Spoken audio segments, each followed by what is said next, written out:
Bryce Petty, one of the more decorated players in the history of Baylor football, quarterback and prospect, joining me here on the Rich Eisen Show. How are you, Bryce? Well, man, how are you? I'm fine. Nice to meet you over the phone here.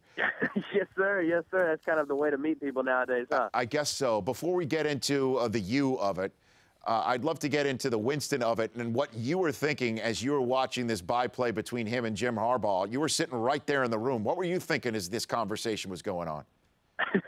Man, the guy's been through a lot, and I think that I'm a firm advocate of, everything happens for a reason.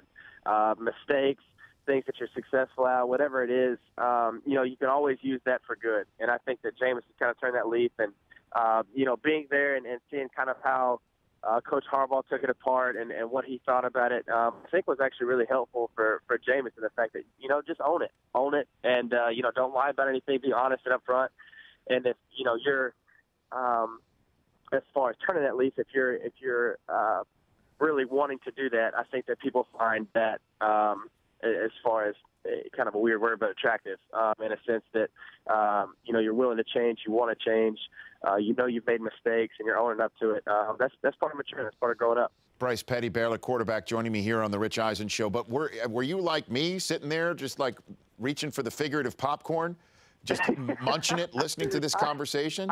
I gotta be honest. I can't tell you I was enjoying it just because I know that's tough. No one wants to be seen as, one that makes mistakes or that has, baggage, if you will. And so I know Jameis is the same way. So it's hard to sit there and say that I was enjoying it. I know it was tough for him, but at the same time, it was cool to see him kind of grow up in that spot. Well, I would say I was riveted. I don't know if I was enjoying it. I was just curious because this is a story that we've heard.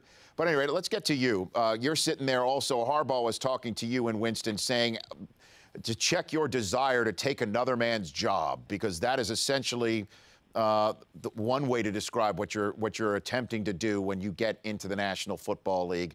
How did that resonate with you, Bryce? Yeah, it's tough, man, because that's exactly what you're doing. Is you're coming to a spot where, whether they've either kind of performed and been the guy. And most quarterbacks especially are about the most competitive people you'll find. So it's an interesting, I guess, dynamic to, that locker room. How are you going to approach it?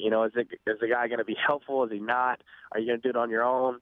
It's tough. And so for me, especially, I'm a nice guy. I love people. I love relationships. So what I want to do is help, and kind of use him as to, whoever is the guy in the spot right now, but, kind of learn from him, what he does good, what he does bad. And so it's tough when, some people aren't always receptive of that, because that's what you're doing, is taking their job. So at the end of the day, it's a profession. It's your career. It's their career. And they got their own problems, with taxes, putting the food on the table. That there's just different situations. And so you have to be, you got to know what's going on with that and treat it as such. Bryce Petty joining me here on the Rich Eisen Show. How has RG3's professional journey and what he may have shared with you, your predecessor there at Baylor, how has that played into your preparation for the NFL? Yeah, I Bryce? think for him, what he told me is it's a business. It's different than college, which is kind of doesn't have to be said, but at the same time, it's true. There's just a whole different. It's kind of a different animal, and so things that as far as playing around, joking, that kind of manner, might not always be the right way to go about it, because at the end of the day, it's about W's in the NFL. You got coaches, you got your teammates, you got everybody on the way down to the quality control guy, if you will, not at a low spot on the totem pole, but everybody's counting on you to win because that's their job. And so, if you're not producing, if you're not being productive in that sense, it's a cutthroat kind of world. And so just to how to be prepared for that, how to manage your distractions as far as on and off the field. The thing is, not everybody's going to like you. And you got to know at the end of the day that you are good. You wouldn't be there if you weren't.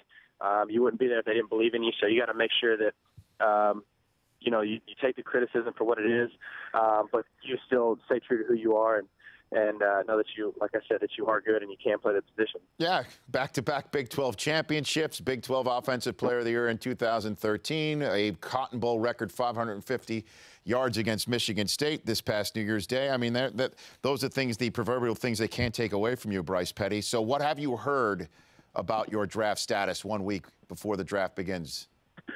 You probably know just as much as I do. I have no idea. What I'm trying to do is try to keep my head straight about it. What I've been telling myself is it doesn't matter when I go, just what I do when I get there. And I think that's something that's really kind of helped me because obviously as a competitor, as a guy that's grown up watching football and dreaming about this moment, you never dream about going in the third round. You always dream about going first round, number one overall. When you play in the backyard, it's I'm the number one pick coming out, that kind of thing. And so it's kind of, as a competitor, it's tough when you don't really know what's going to happen and what's going to go on. So, for me, in my preparation, it's all about, man, when I get there, it's to be the best. And that's the only thing that's on my mind. And so there's going to be a lot of unknowns next week. But what I do know is that when my name does get called, there's going to be a lot of hugging, a lot of cheering. But at the end of the day, it's time to go to work now. Have you reached out to Romo or vice versa at any point? No, sir. No, sir, haven't. Okay. Yeah, that's he's kind of out of my league right now. Oh, well, no, hey, you're going to be in his league very soon, Bryce Petty. Exactly. Where is your draft day going to be? Where are you going to be? Hanging out? Where? I'm going to be at the house. With family and friends, that kind of thing. I think we're going to have a little crawfish bowl at the house. Okay. Today was a day of celebration and a lot of hard work that's been, a lot of years coming into this. So it's going to be exciting. Definitely one for the ages. Hey, Bryce, it's been fun meeting you. I look forward to seeing you in the NFL and getting you back on this show down the road. No doubt, man. I appreciate it. Thanks for the time. You bet. Same to you. That's Bryce Petty. The Rich Eisen Show, weekdays at noon Eastern. On Audience.